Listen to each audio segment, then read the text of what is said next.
যখনই কারো কাছে খোলা বইয়ের মতো নিজেকে উজাড় করে দিয়েছি, তখনই তারা আমাকে ভীষণ কষ্ট দিয়েছে।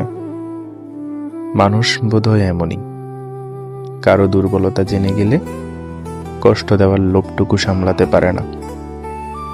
বোকার মতো ওদের মিথ্যা কথাগুলো গিলে ফেলতাম আমি। কেউ পুরো দস্তর ঠকিয়ে চলে গেলে ফেল করে চেয়ে থাকতাম তার পথের দিকে। মাঝে মাঝে ভাগ্যের দোষ দিতাম নিজেকেও। তারপর একদিন কেমন যেন বরফের মতো শীতল হয়ে গেলাম। বরফ তাও গলে যায়, কিন্তু অন্তরটা একবার শীতল হয়ে গেলে আর কখনো গলে না। যারা ভেবেছিল আমাকে কষ্ট দিলে আমার জীবনটা কঠিন হয়ে যাবে, আসলে তাদের জন্যই আমার জীবনটা জলের মতো সহজ হয়ে গেল। এখন আর আমার ভেতরে অভিমান জমে না, কষ্ট হয় না, কান্না পায় না, হতাশাও লাগে না। কেমন যেন স্বাভাবিক লাগে সব।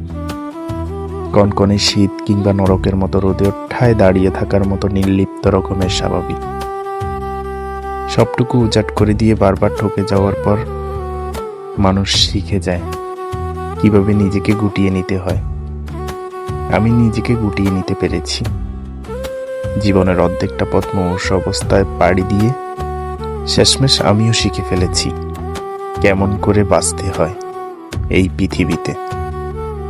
আমি শিখে ফেলেছি ঠিক কতটা শীতল হয়ে গেলে একদিন কিছুতেই আর কিছু যায় আসে না।